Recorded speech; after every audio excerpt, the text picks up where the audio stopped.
Hey guys, so welcome to the Food Freedom Seminar. In this seminar, I want to talk to you about health and fitness, image, everything in between, all that good stuff. So without further ado, let's fly into it. So first of all, what are we actually doing here? It's going to make sense for you to know that.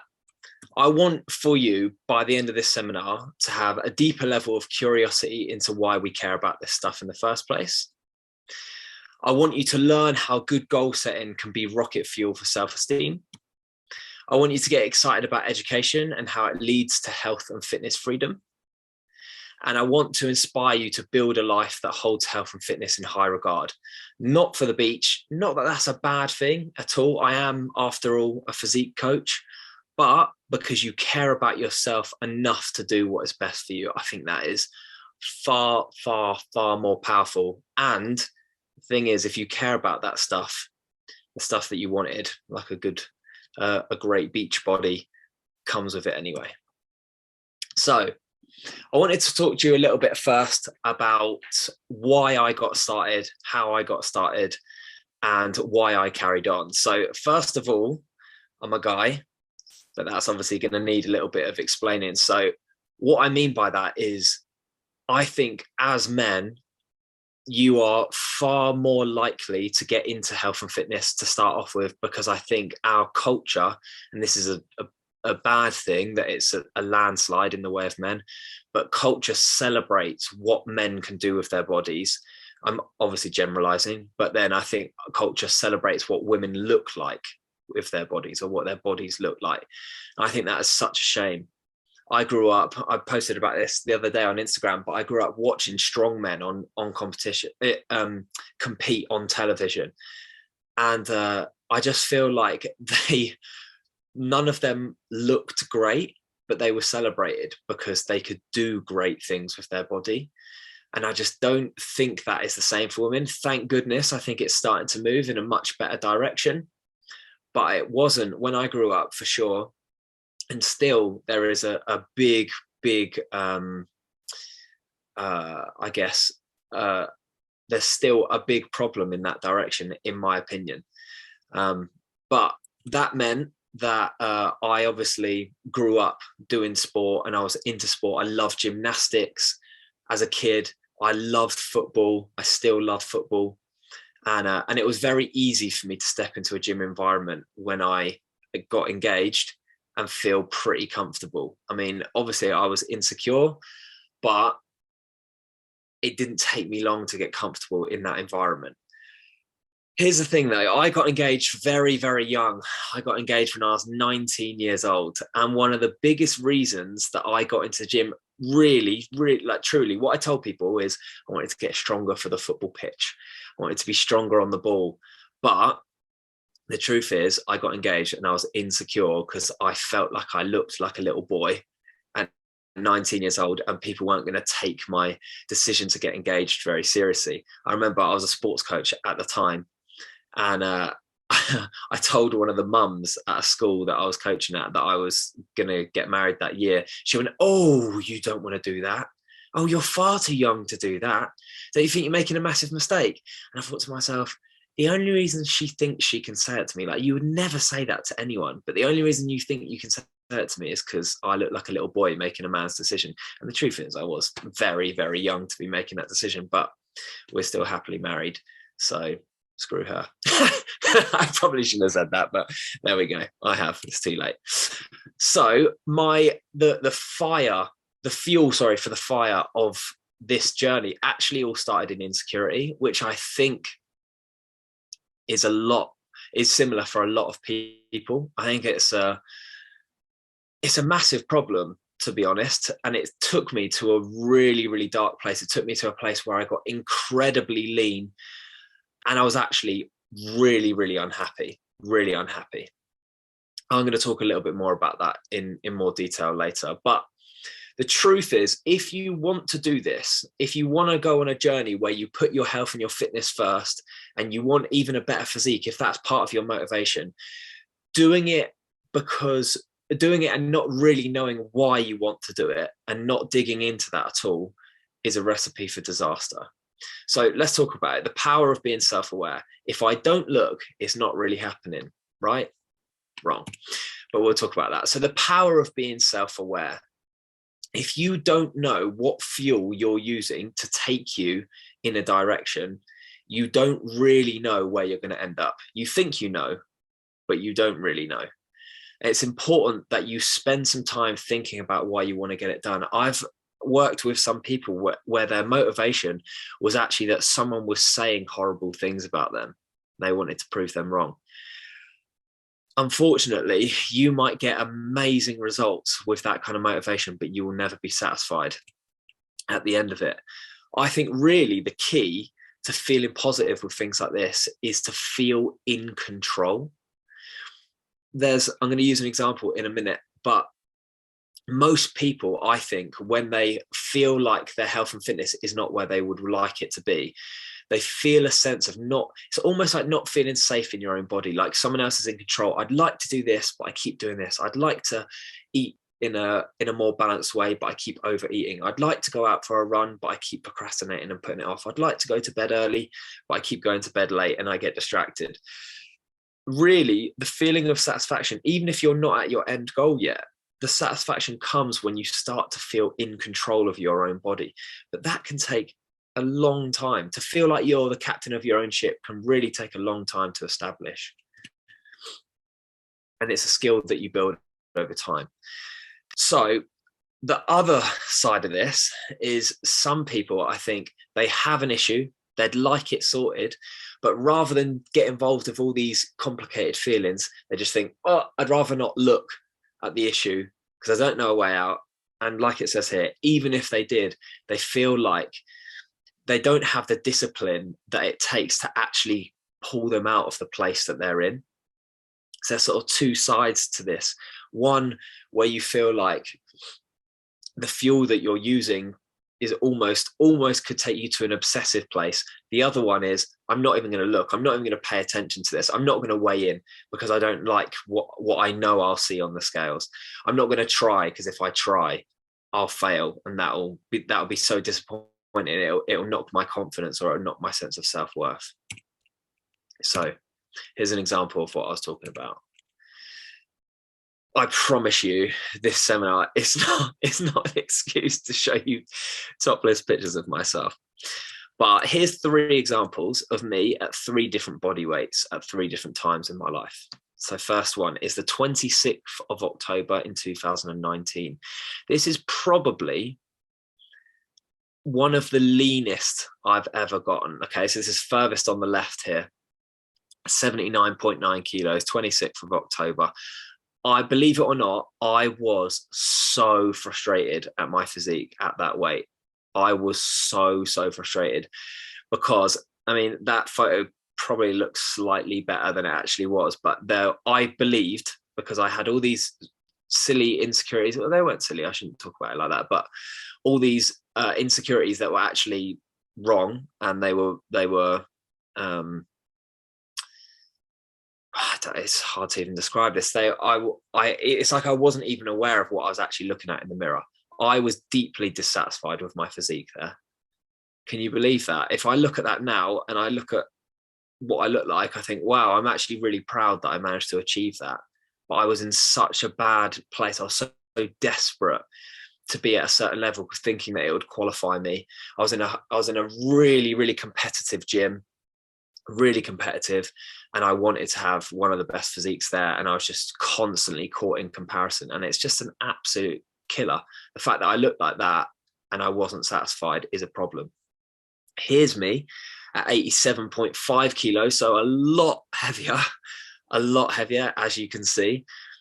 On the 15th of April 2022, I was ecstatic with that physique. I've just come off the end of a bulk. I knew way more about how to achieve a great physique, but most importantly, I had done a lot of work about myself, about my character, about security. And I've actually, like, in the first photo, the one on the left, I would have never been confident to get this bulky. I wanted to get this bulky because I wanted to put on more muscle, but I never would have done it because the idea of being this big, I would have been so uncomfortable with that. I wouldn't have wanted to do it. I wouldn't have been able to look in the mirror and been happy or thought nice thoughts about myself. So I wouldn't have been able to get to this size, and I just wouldn't have been comfortable with it. But because I took the time to investigate where those feelings came from, and a lot of them actually were about me as a teenager, and I felt this really unhealthy desire to be seen in a man's body and having a great physique and to be taken seriously. I know it sounds silly to me now, but at the time that was really, really real for me. I couldn't have let myself look like this. Whereas now, or 2022, I feel like I'm at a place where I can see the big picture, and I know that my character is not decided by what my physique looks like. I love physique training. I do it as a job, but it's not the be all or end all. Here's me on the 4th of August, 2022, 78.8 kilos. And genuinely, this is the most happy with my physique I've ever been, but not because my shape is even that different to the 79.9 on the 26th of October, but because I've taken that time to do a little bit of self-discovery, and it's allowed me the freedom to get the physique that I really wanted all along, but to actually be able to enjoy it. Just because you got it doesn't mean you'll be able to enjoy it unless you've done that sort of hand-in-hand work with the, you know, with your personality, with your securities, with your character. I know it sounds silly, but it really matters. I wasn't able to enjoy that first image, and that last image I was able to enjoy. So let's talk about putting motivation into practice. I know putting motivation into practice is a big topic for people. It's one of the things that people speak to me about the most, and one of the reasons why I wanted to get this seminar on the go. So this is going to sound a little bit intense, but it's part of what I was talking about in not wanting to look, not wanting to see what not acting is costing you. Here's the thing though, everything costs you something, everything. Even not acting, even not doing something, even playing it safe costs you. Most often playing it safe will cost you the result that you really want. So let's take, for example, wanting to lose 5 kilos. Yes, not acting might stop you from losing 5 kilos, but really, if you're to get in touch with what that's costing you, then actually it's a sense of self-worth, a sense of achievement, a sense of confidence. People don't like to look into the depths of things, because if you were to see how much it's costing you, it would probably cause you enough pain to actually get you to go and act. The thing is, people move more away from pain than they are to move towards pleasure. And I know that sounds strange, but it's true. If you are to connect to what not acting is costing you, you're far more likely to act. If you just see a picture of the beach body that you'd really like, yes, that would be pleasurable to have that. Or if you see someone lift the amount of weight that you would like to lift, or run the distance that you'd like to run, yes, that might be motivating for a time.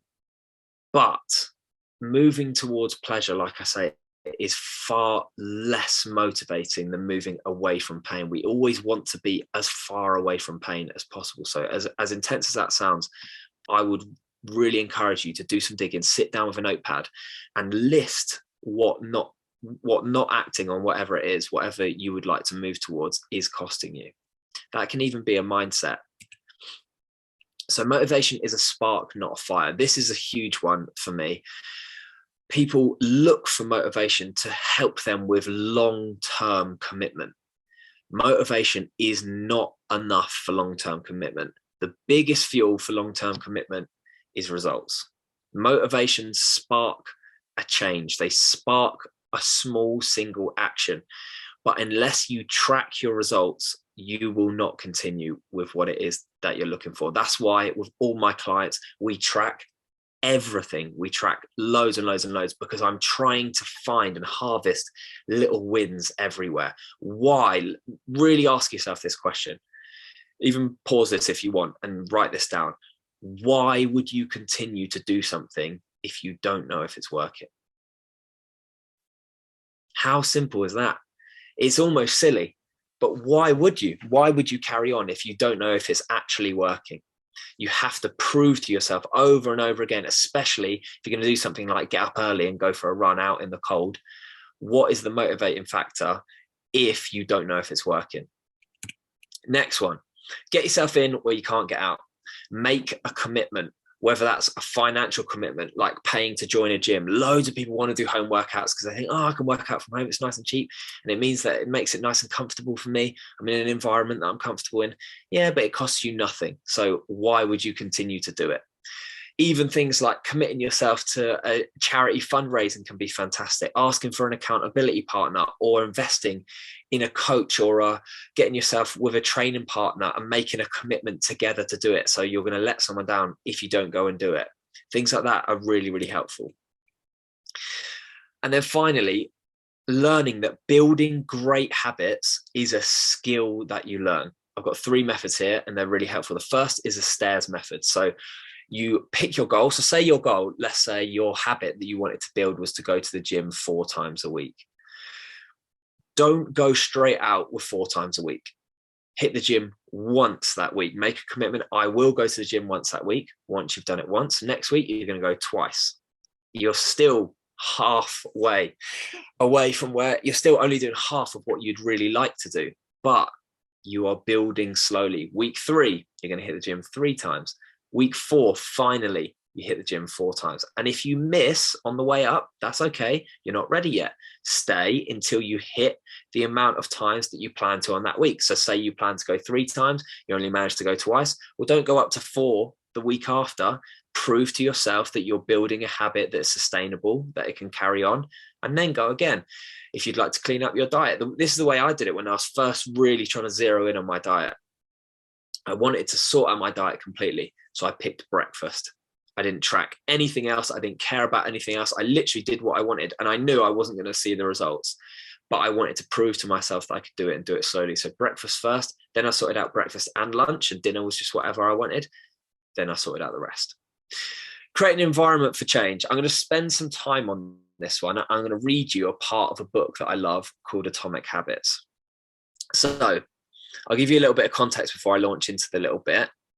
So Congressman Robert Steele and Morgan Murphy, they went out and did some studies on Vietnam soldiers that were fighting in Vietnam. Okay, so 20% of what they found was 20% of all troops in Vietnam were heroin addicts. Absolutely outrageous stats. So they created the Special Action Office of Drug Abuse Prevention, which is really easy to say. So let me read you this little bit and I'll show you how it links to what we're talking about. Lee Robbins was one of the researchers in charge. In a finding that completely upended the accepted beliefs about addiction, Robbins found that when soldiers who had been heroin users returned home, only 5% of them became re-addicted within a year, and just 12% relapsed within 3 years. In other words, approximately 9 out of 10 soldiers who used heroin in Vietnam eliminated their addiction nearly overnight. In Vietnam, soldiers spent all day surrounded by cues triggering heroin use. It was easy to access. They were engulfed by the constant stress of war. They built friendships with fellow soldiers who were also heroin users, and they were thousands of miles from home. Once a soldier returned to the United States, though, he found himself in an environment devoid of those triggers. When the context changed, so did the habit. Compare this situation to that of a typical drug user. Someone becomes addicted at home or with friends, goes to a clinic to get clean, which is devoid of all the environmental stimuli that prompt their habit, then return to that old neighborhood with all the previous cues that caused them to get addicted in the first place. It's no wonder that usually you see numbers that are the exact opposite of those in the Vietnam study. Typically 90% of heroin users become re-addicted once they return home from rehab. The Vietnam studies ran counter to many of our cultural beliefs that bad habits because it challenged the conventional association of unhealthy behavior as a moral weakness. Good Lord, that's still true. If you're overweight, a smoker, or an addict, you've been told your entire life that it's because you lack self-control. Maybe even that you're a bad person. I mean, I know people believe that about themselves. The idea that a little bit of discipline would solve all our problems is deeply embedded in our culture. Recent research, however, shows something different. When scientists analyze people who appear to have tremendous self-control, it turns out those individuals aren't all that different from those who are struggling. Instead, disciplined people are better at structuring their lives in a way that does not require heroic willpower and self-control. In other words, they spend less time in tempting situations.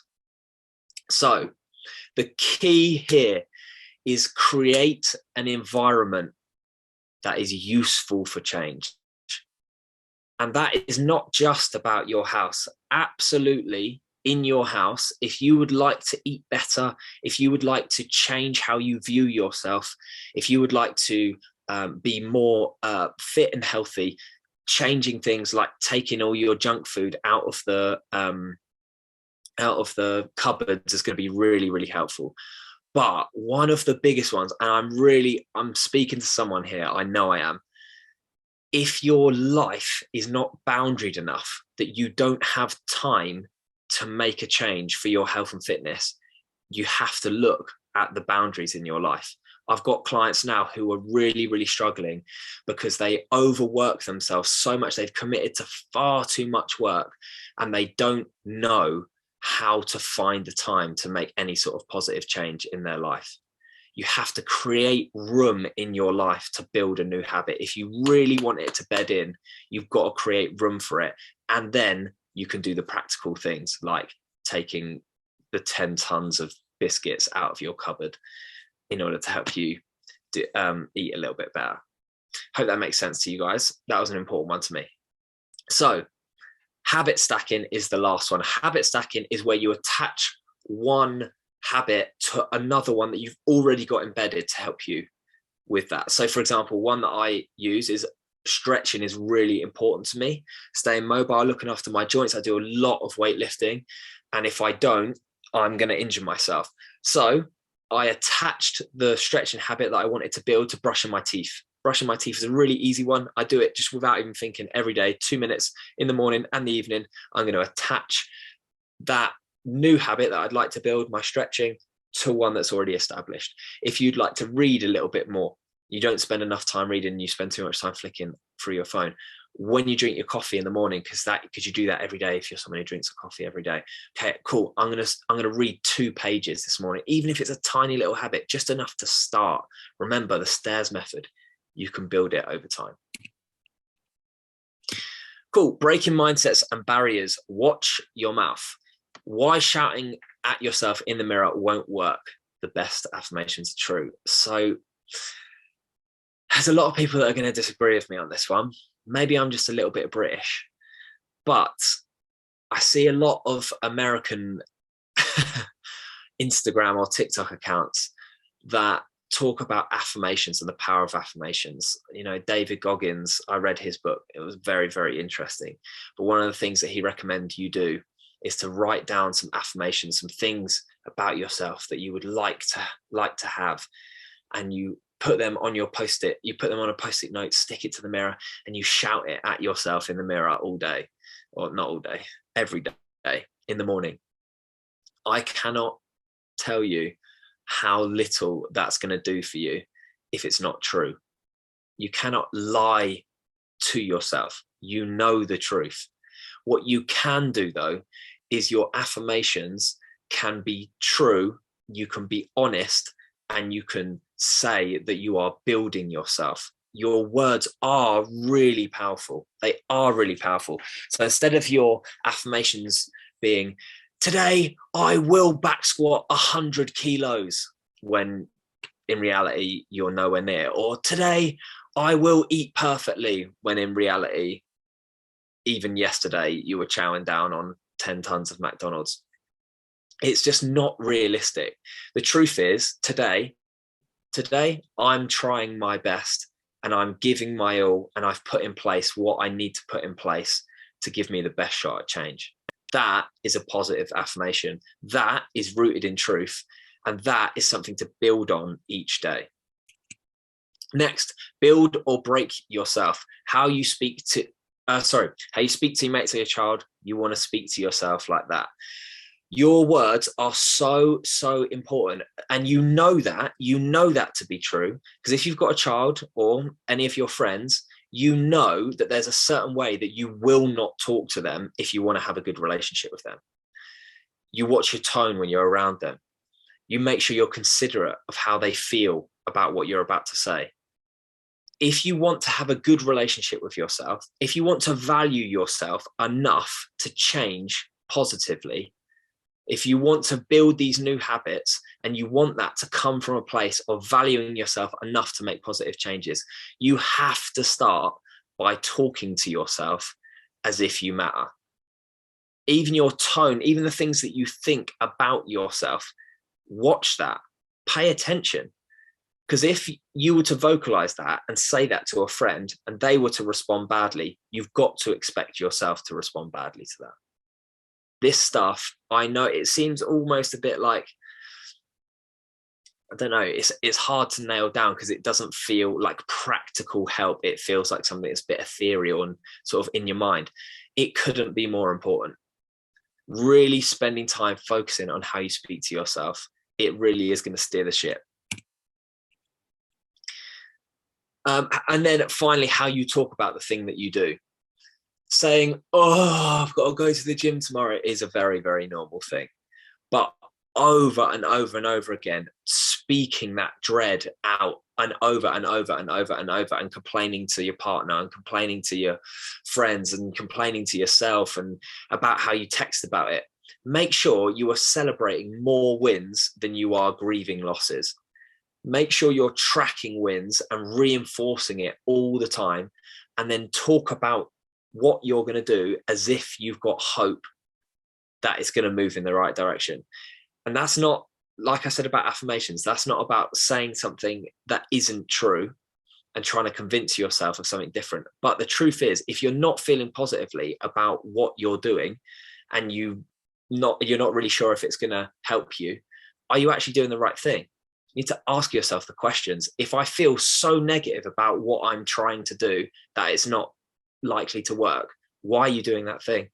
You need to pick whether it's a gym routine, whether it's a sport, you need to pick something that you actually feel positive about. And if you do feel negative about it, why do you feel negative about it? Remember, self-awareness is going to be a huge key in success for this stuff. Okay, this is where I get excited. The value of a good education. Know the rules of your own game. So freedom in a goal is found with good education. Have clear boundaries around the behaviors you need to perform to execute the goal. Anything within those boundaries is fair game. Have fun with it.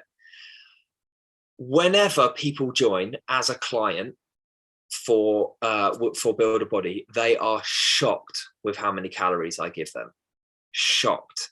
Always. I've never had anyone so far. Bearing in mind, I've got 22 clients at the moment, and I've had lots that have come through and have finished their goal and have left.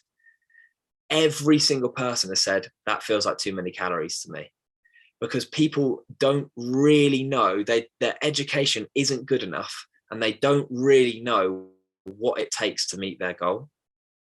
Far too often, people are far too restricted with themselves, and they think they've got to do this crazy thing to achieve their goal, when actually it's a lot easier than they think. They just need to be able to do it consistently.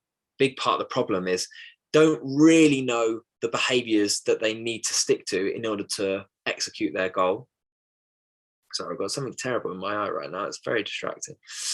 They don't really know the behaviors that they need to perform to execute the goal. So they give themselves far too small a boundary of behaviors. They can't stick to it and they give up. If you don't know what those behaviors should be, really get some advice, get some help.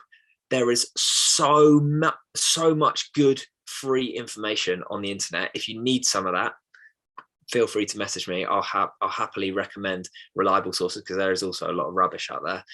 But YouTube is just unbelievable for free information.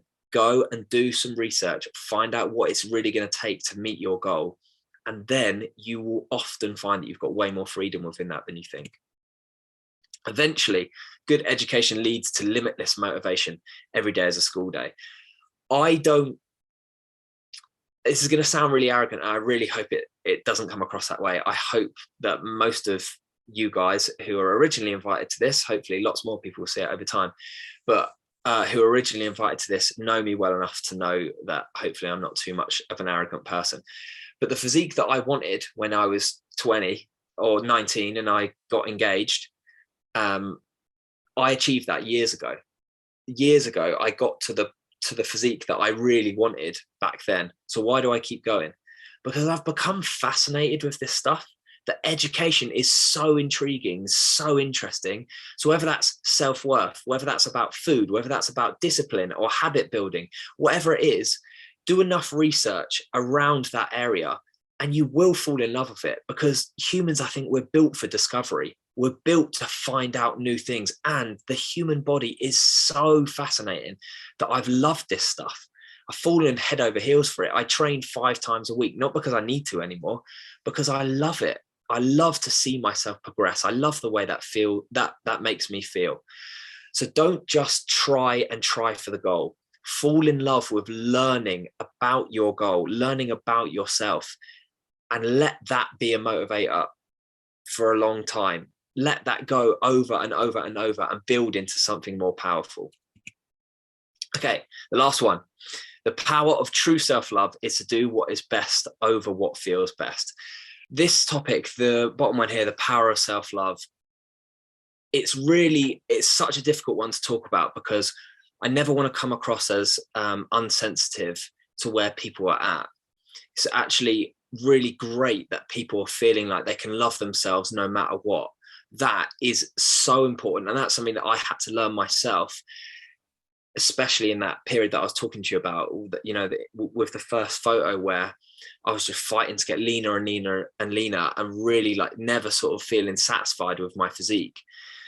It's so important that self-love is the driver for why we would act. But in our current culture, I can really feel like self-love is being twisted and turned into, this self-love will allow me to, no matter the consequences, I will not act, because I will accept. It's not about I will accept myself, but I will accept my body in whatever shape it's in whatever size I am, whether I'm overweight or underweight, I'll accept myself no matter what, because it would be wrong for me to change because of society's expectations. Absolutely, it would be wrong of you to change for society's expectations, but it wouldn't be wrong of you to change. In my opinion, it wouldn't be wrong to make a change if that was going to be the way to care about yourself the best. For example, if I have a child, I think we have moved into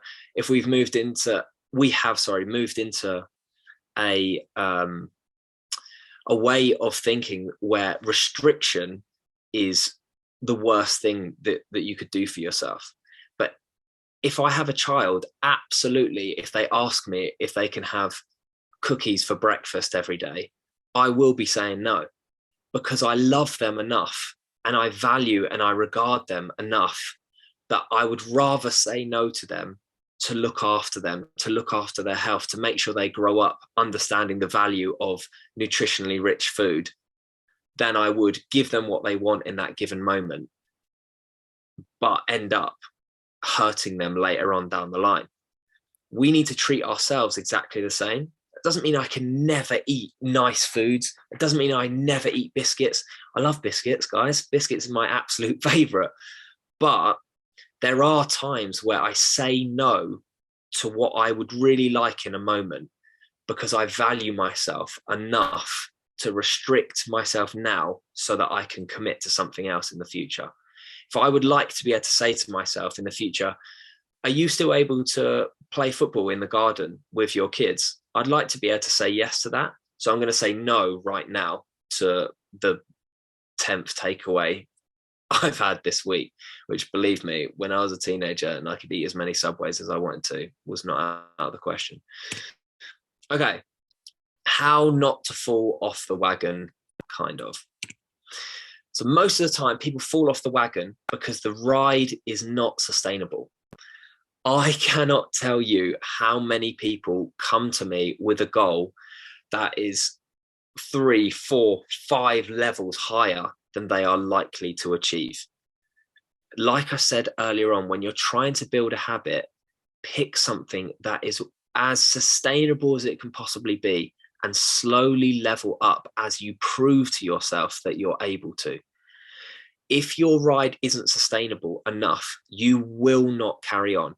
If you are trying to go to the gym 5 times a week, whilst trying to be a parent, a full-time mum, if you've got a really high power job and there isn't room in your life, you will not continue with this goal. You need to pick a goal that's sustainable. And if the goal is so important, for example, you needed to lose an amount of weight because it would save your life, then you need to make room in your life to achieve that goal. It must be sustainable in order for it to work. All right. Next one. Good results require intensity, require intensity. Long-lasting results require rest. This is one of the biggest ones that I have for clients that have been with me for the first sort of 12 weeks. Normally, we'll do a weight loss phase. That's normally what people come to me for. Not always, but normally. And I set them 12 weeks to lose a certain amount of weight. What happens after that 12 weeks is we move into something called maintenance, because it's tiring for the body and the mind to lose weight. It's tough. It's not easy. Excuse me. So what I do is I block in then 8 weeks of maintenance. In that 8 weeks, it is so tough for people to keep going because they think, oh, I've got to go. I constantly want to be making progress. It does not work like that. Even the best athletes in the world have an off season. You must block in off seasons for the goal if you want long-term results. If you want to achieve something and then forget about it later, great. Go for it. Give it the intensity that it needs. And absolutely, intensity is important. Even within our strength training blocks or our hypertrophy training blocks, which just means muscle building blocks, we start with a less intense 2 weeks, then a slightly more intense 2 weeks, then the hardest week right at the end in the 5th week. Then we'll take what we call a deload. So there'll be a rest week.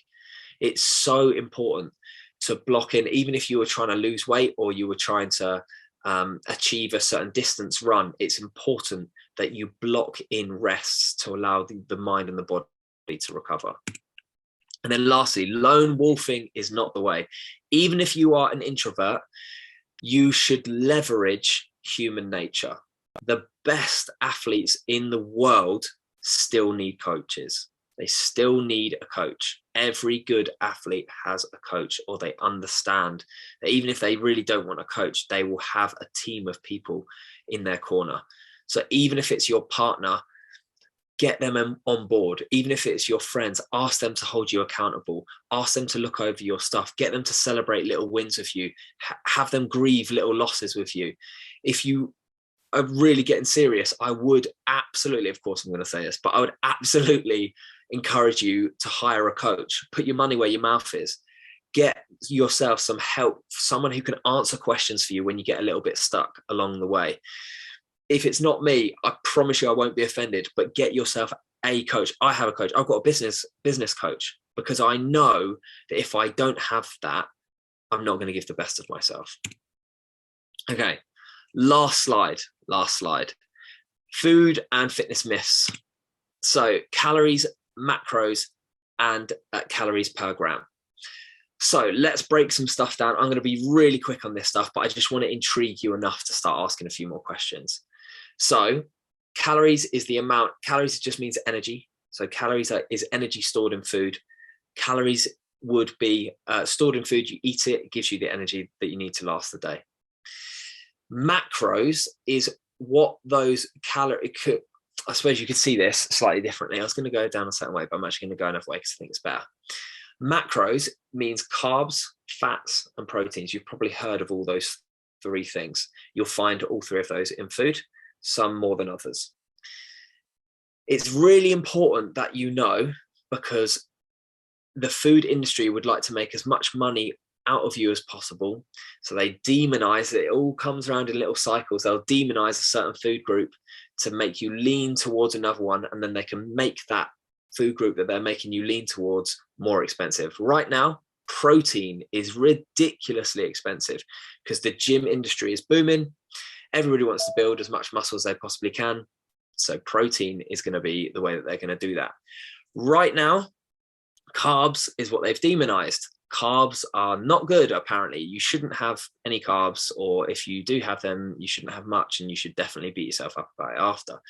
This is obviously ridiculous for anybody who's got some sort of education in nutrition. It is so important to understand that the reason why this happens is because people are trying as hard as they can to make certain foods more attractive and other foods less attractive. I know it sounds like I'm giving a little bit of a conspiracy theory, but have you noticed how, I mean, I'm 28, but when I was growing up, fat was like a dirty word. You can't have fat. Fat's really, really terrible. Whereas now it's not really talked about that much. Whereas carbohydrates is the next thing. You need all three, but just know carbs and proteins are 4 calories per gram. Fat is 9 calories per gram. So having a lower fat, higher protein, higher carbohydrate diet is going to help you lose weight for those that are interested. BMR, that means your basal metabolic rate. So this is how many calories I need in a day just to keep me alive. If I was just to lay on that bed behind me all day and just not move, how many calories do I need just to keep my heart pumping, just to keep my lungs going, just to keep my brain functioning? TDEE means total daily energy expenditure. That is how active I am, how many calories I need just to perform my daily tasks. So we're not talking about things like keeping my heart beating, blah, blah, blah. Talking about things like if I was a laborer, I'm going to need loads of calories because all day I'm doing physical work. If I work in an office, or like I do, if I'm an at-home coach, I sit on my bum at my kitchen table all day typing like this. I don't need loads of calories for that. So understanding that I will need different calories depending on the activity in my day is really important. What people do when they try and lose weight is they try and outwork their calories by going in the gym, running on a treadmill for an hour and really getting a sweat on. You will burn a maximum of around 500, 600 if you really, really pushed it for an hour and you really took yourself to a dark place, probably 600 or so calories in an hour of high intensity work. You can eat that in a big thick slice of cake. I don't know about you, but that'll probably take me all of a minute to do that. You cannot outwork a bad diet. It's really, really important. By a bad diet, I mean a bad diet for your goal, not that certain foods are bad or good. They're just good for different goals that you've got. So trying to outwork yourself in an hour of your day is not going to work. What can really work is restricting food to the level that is appropriate, not over restricting, not under restricting, but getting that just right. And then really upping your activity level. So like for me, I sit at my desk all day, don't do too much. So I train because I love it. I go to the gym to build. And then I walk lots. I go out for a walk every single day. I really enjoy it. I stick a podcast in or I call some friends and have a good old catch up, good old natter on the phone.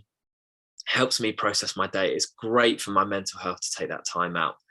This is another thing where if your life is incredibly busy and you don't have time for a half an hour walk, you need to be asking yourself some questions. Why is my life so full? And is there anything I can do to address that issue? Like I just said, go to the gym to build, not to outburn your food. That is not a good way to spend that hour. If you'd really like to change your physique, go into the gym, getting an education on how to lift safely, how to lift well, how to lift efficiently, and building yourself in the gym. Even if you're not into lifting, if you're trying to row a certain time, or you're trying to get a certain level of fitness, or trying to do some pull-ups or whatever that is, go to the gym to work at the goal. Address the kitchen, what you eat if you would like to lose weight or even gain weight. Don't go to the gym to gain weight. It will happen far too slow. Address what you eat in the kitchen if you'd like to gain or lose weight. Okay, we're done. That's it. Wasn't so bad. Apart from my eye nearly falling out halfway through, it wasn't too horrendous. I hope that was beneficial to you guys. I was really, really excited to record this and post it. I can't wait to hear what you guys have to say. Please, please, please send me your questions. I'm sure there's lots of things. I really hope that lots of that was thought-provoking, and I hope it was helpful. Thank you so much for listening to me blab on for however long that was, and hopefully speak to you guys soon.